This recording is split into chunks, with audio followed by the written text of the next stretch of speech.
For as long as I can remember, I have been drawing, from filling my writing journals in kindergarten with drawings to drawing in the middle of class. I often remember taking extra time to draw a very intricate doodle on the corner of my math homework. For me, drawing has always been an escape. It's always been a part of me. Today, I want to discuss my art journey, simply because I feel it's important as artists not to forget where we came from. We all started out as young artists who devoted time to learning from those really bad how to draw anime books at some point in our lives. And we all started from a place of passion that gave us this beautiful outlet of creativity. I started drawing in kindergarten, but 2003 was third grade for me, and this is where I felt like I truly started to shine as an artist. I love Teen Titans, nearly to a fault, because I didn't have very many friends that enjoyed it nearly as much as myself. But as you can see, I was shipping Beast Boy and Raven from a pretty young age, and I remember being very fond of drawing Dark Raven during that time. So I would often draw Four-Eyed Demon Raven, and Raven being covered in the mark of Trigon at a ripe age of 8. 4th and 5th grade, I was still actively drawing a lot of Teen Titans. I mean, I still do at 28 years old.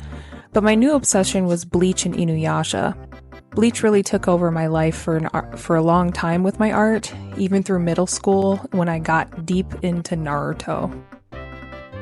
I was objectively obsessed with Naruto, and I would take upwards of 12 manga a day with me to school in a big stack because I would reference manga pages to learn how to draw and couldn't decide which manga to take that day. The teachers absolutely hated me for this because the stack would fall over every single time I would sit down at my desk.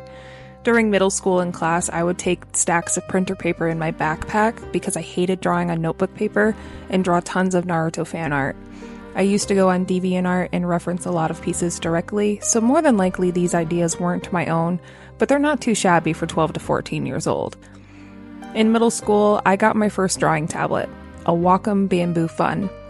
It was a small thing, but I was watching Speed Paints during this time, and I'd already had my hands on a copy of Paint Tool Sai, so I got right to work. I was heavily inspired by Ocean-chan, and you can see a lot of inspiration of her work in my older stuff, especially in the eyes. Even though I had a drawing tablet, I was actually struggling a lot to get into digital art until after high school.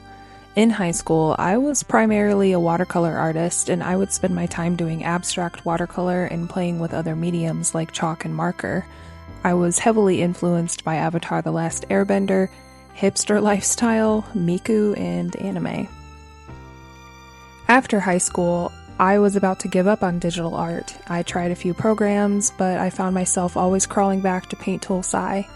I had tried a few Wacom Intuos tablets, but I had always wanted a Cintiq, so I found a used Wacom Cintiq 22UX on eBay for $500. This thing was in piss-poor condition with an LED burn in the center, a deep gash in the middle of the screen, and it only had about 90% of the RGB spectrum, so my drawings were very muddy. But a Cintiq is a Cintiq, and having a Cintiq for me personally was really what made my interest in digital art blossom and really made me dive in head first. However, one thing was still standing in my way: line art. I hate line art. I hate line art with every inch of my being. Everything felt so stiff, and I was never able to get my lines to look good, and I felt like it was always holding me back. I wanted to make pieces that weren't so tedious all the time, and be able to have more fun while working on it and just get right to the good part.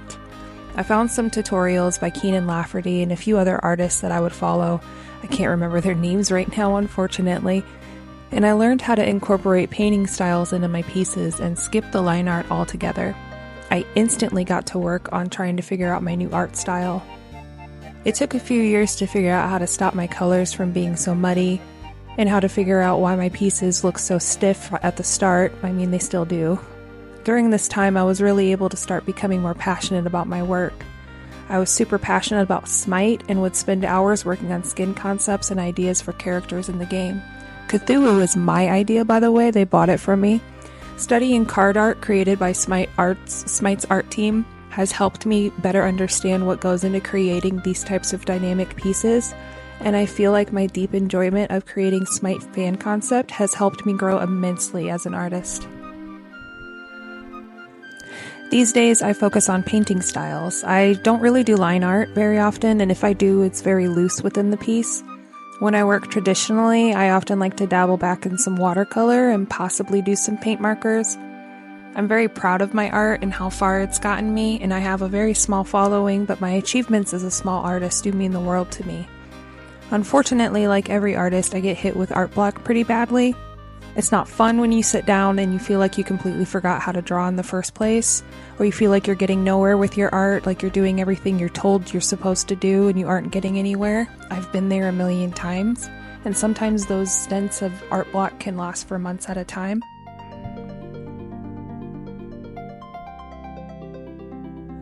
Some things that have helped me push forward with my art journey have been doing redraws. I really love going back to an old piece that I used to love, redrawing it, and seeing the intense improvement that I've made in a specific amount of time. It is an ego boost for sure. It's something to show your hard work, and it's all worth it. If you don't do redraws already, I really recommend taking time to sit down and find a piece that you used to love and redo it. It really does help if you're feeling uninspired as well, and it'll give you a good project to work on. Art is something that for me is a day-to-day part of my life. I usually draw on and off throughout the day on my iPad or in a sketchbook. I don't set a time to the side in my day. I don't hold myself to an amount. I just draw when I feel like it, with my tablet open and ready for me on the kitchen counter, ready to get to work. I hope that this video was as fun for you as it was for me to look back at some old art.